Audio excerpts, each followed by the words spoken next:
नमस्कार, capital TV Bihar देख रहे हैं। मैं हूं आपके साथ शिवानी रदू। बिहार के शिक्षा जगत और यूट्यूब के गलियारों में इन दिनों जो घमासान मचा हुआ है उसने हर किसी को हैरान कर दिया। कभी एक दूसरे के जिगरी दोस्त कहे जाने वाले पटना के मशहूर शिक्षक फैजल खान और रोशन आनंद के बीच का विवाद अब सिर्फ दो लोगों तक सीमित नहीं रहा। इस पूरे एपिसोड में अगर किसी तीसरे शख्स की सबसे ज्यादा चर्चा हुई तो वो है वैशाली जिले की सलाह पंचायत के मुखिया और मैथ्स गुरु के नाम से मशहूर विपिन सर। खान सर बनाम विपिन सर, फर्जी मुखिया वाले बयान से बढ़ी तकरार, बदलते बयानों पर उठे सवाल, बमबारी और फायरिंग के दावों पर बहस।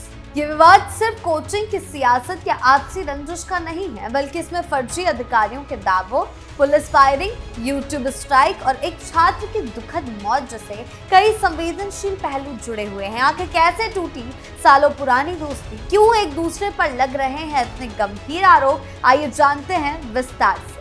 इस पूरे विवाद की नींव तब पड़ी जब सबसे पहले विपिन सर ने सार्वजनिक रूप से खान सर पर यह आरोप लगाया कि उन्होंने अपनी कोचिंग में फर्जी आरओ यानी कि रिव्यू ऑफिसर और फर्जी इनकम टैक्स ऑफिसर तैयार किए हैं। विपिन सर के इन बयानों के बाद सोशल मीडिया और शिक्षा जगत में भूचाल आ गया। देखते ही देखते विवाद इस कदर बढ़ गया कि दोनों पक्षों के बीच सालों पुरानी दोस्ती में दरार आ गई और मामला जुबानी जंग में आगे निकलकर गंभीर आरोपों तक जा पहुंचा।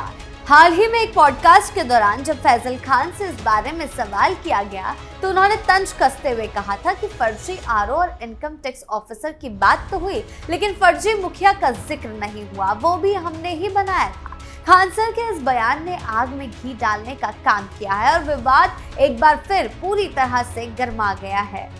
जब इस पूरे मामले पर विपिन सर से सवाल किया गया कि आखिर वो अपने पुराने दोस्त फैजल खान से इतने नाराज क्यों हैं, तो उन्होंने बिना किसी लाग लपेट के तीखा हमला बोला। लेकिन विपिन सर का साफ कहना है कि खान सर कहानियां गढ़ने में माहिर हैं। पुलिस जांच के बीच बढ़ा सियासी विवाद, विरोधियों पर खान सर का पलटवार। फैजल खान बहुत बड़े फर्जी आदमी हैं, वो दिन रात कहानियां बनाते हैं, ये विपिन सर का कहना है। बच्चों के प्यार ने उन्हें बड़ा शिक्षक बनाया, लेकिन उनकी हरकतों की वजह से आज प्रिंस यादव की जान चली गई। अगर वो झूठ नहीं बोलते तो प्रिंस नेपाल नहीं जाता और रोशन आनंद को जेल नहीं होती। विपिन सर का तर्क है कि भले ही प्रिंस की मौत डिप्रेशन के कारण हुई हो, लेकिन इस पूरे विवाद और उसके बने तनाव को इस ट्रेजेडी से अलग तरीके से देखा नहीं जा सकता। विपिन सर ने खान सर पर लगातार झूठे दावे करने का आरोप लगाया है। उनका कहना है कि खान सर अपनी सुरक्षा और पब्लिसिटी के लिए समय समय पर अलग अलग मंचों पर बयान बदलते रहे हैं, बमबारी के दावे किए गए। विपिन सर के अनुसार जब एक बार खान सर की कोचिंग पर कथित तौर पर बम चला था, तब अलग अलग जगहों पर इंटरव्यू के दौरान कभी 3 बम तो कभी 7 से 8 बम और कभी 9 से 10 बम चलने की बात कही गई। गोलीकांड का विवाद की बात करें तो इसी तरह एक अन्य गोलीकांड के मामले में भी पहले 8 से 9 राउंड फायरिंग की बात कही गई और उसके बाद इस बात को घुमाया गया, जबकि बाद में पुलिस जांच में पूरा मामला कुछ और ही हुआ। विपिन सर का मानना है कि इन विरोधाभासी बयानों की वजह से अंत में बिहार की छवि देश भर में धूमिल हुई है। विपिन सर ने खान सर और रोशन आनंद द्वारा अपने अपने संस्थानों के रिजल्ट को लेकर किए जा रहे दावों को भी हवा निकाल दी है। उन्होंने कहा कि जब बिहार पुलिस के रिजल्ट की चर्चा नहीं हो रही थी तब बेवजह एक बड़ा विवाद खड़ा कर दिया गया। ये कहा जाने लगा क्योंकि हमने सबसे ज्यादा रिजल्ट दिया इसीलिए हमारे खिलाफ साजिश हो रही है। इस पर तीखा सवाल उठाते हुए विपिन सर ने कहा, अगर इतने छात्रों का चयन हुआ है तो उनके रोल नंबर सार्वजनिक कर दिए जाने चाहिए। सिर्फ हवा में दावे करने से बात नहीं होती। सम्मान समारोह वाले दिन कोचिंग में पुलिस की वर्दी सिलवा कर रख दी जाती है। कोई भी छात्र जाकर उसके साथ फोटो खिंचवा सकता है। अगर रिजल्ट का आंकड़ा इतना ही पुख्ता है तो उसका पूरा रिकॉर्ड पब्लिक डोमेन में होना चाहिए। साथ ही उन्होंने छात्रों के प्रति संवेदनशीलता पर सवाल उठाते हुए एक वाकया याद दिलाया कि जब दिल्ली में नीट के छात्र लाठीचार्ज का सामना कर रहे थे तो उस वक्त कथित तौर पर वीडियो बनाकर जश्न मनाया जा रहा था। फैजल खान द्वारा पॉडकास्ट में दिए गए उस बयान पर जिसमें उन्होंने विपिन सर को फर्जी मुखिया और ऑर्केस्ट्रा से जुड़ा होने का ताना दिया था, विपिन सर ने बेहद कड़ा ऐतराज जताया है। उन्होंने साफ किया, मैंने कभी कोई ऐसा काम नहीं किया। अगर किसी इंसान में गाने या अभिनय की कला है तो उसमें गलत क्या है। बिहार और पूर्वांचल की लोक संस्कृति में ये सालों से चली आ रही परंपरा है। जहां तक मुखिया बनने की बात है तो वो जनता के वोटों से चुना जाता है। फैजल खान अगर ये दावा करते हैं कि उन्होंने मुझे मुखिया बनाया तो उन्हें सबसे पहले ये साफ करना चाहिए कि उन्होंने मेरे पंचायत चुनाव में वोट कैसे डाला। वो खुद दूसरे राज्य से ताल्लुक रखते हैं, यहाँ वोटर लिस्ट में उनका नाम तक नहीं। इस लड़ाई का मैदान सिर्फ बयानबाजी तक सीमित नहीं है, बल्कि ये सब डिजिटल प्लेटफॉर्म पर भी लड़ा जा रहा है। विपिन सर के यूट्यूब चैनल पर लगातार strike, copyright, community guidelines strike आने का सिलसिला जारी है। इस पर प्रतिक्रिया देते हुए उन्होंने दो टूक कहा कि हम इन स्ट्राइक से डरने वाले नहीं हैं। पहले हमारे चैनल पर 19 स्ट्राइक आई थी जिन्हें मैंने यूट्यूब से बात करके हटवाया। उसके बाद फिर 5 स्ट्राइक आई, अब दोबारा स्ट्राइक भेजी जा रही है। मुझे साफ लगता है कि मेरे चैनल को ब्लॉक करने या डिलीट करवाने की साजिश रची जा रही है, लेकिन मैं पीछे हटने वाला नहीं हूँ। मैंने साफ कह दिया, जितना दम लगाना है लगा लो, मैं अकेला ही इस सब का मुकाबला करूंगा।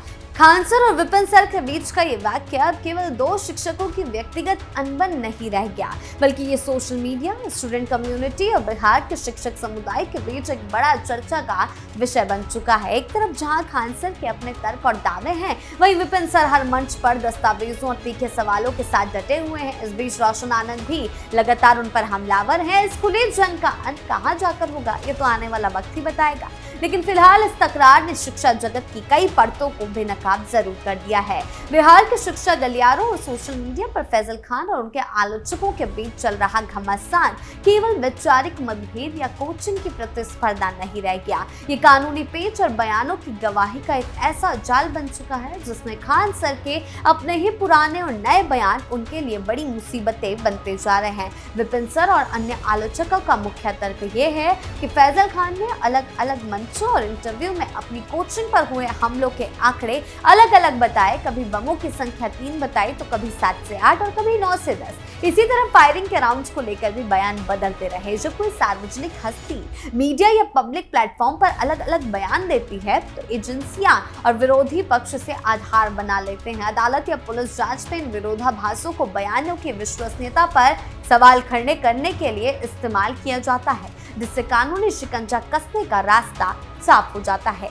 कोचिंग चलाने वाले खान सर पिछले कई दिनों से विवादों में हैं। उनके कोचिंग संस्थानों के बाहर हुई फायरिंग मामले में पुलिस की जांच लगातार जारी थी। इस घटनाक्रम के बीच खान सर को उनके मूल नाम फैजल खान के नाम से मीडिया में कई पत्रकारों द्वारा बुलाया जाने लगा, जिस पर उन्होंने फिर से चुप्पी तोड़ते हुए बीच में पलटवार किया था।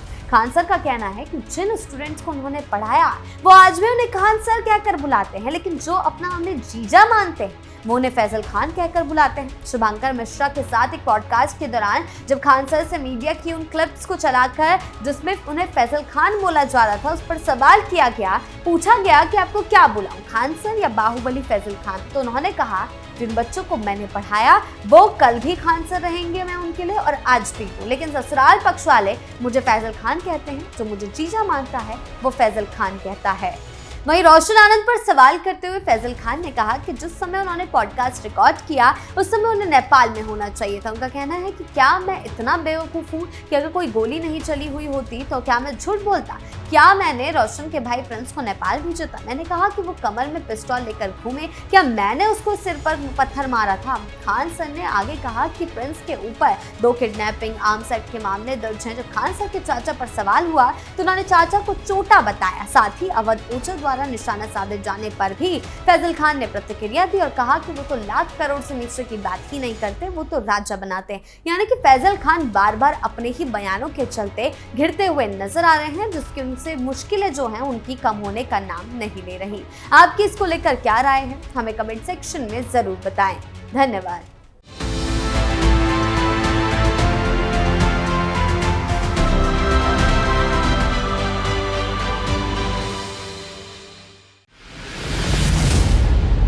मैं राजनीति करता नहीं, पर राजनीति को बहुत गहरे तक समझता हूं। मैं लोगों के बीच रहता हूं, लोगों के मन को अच्छे से जानता हूं।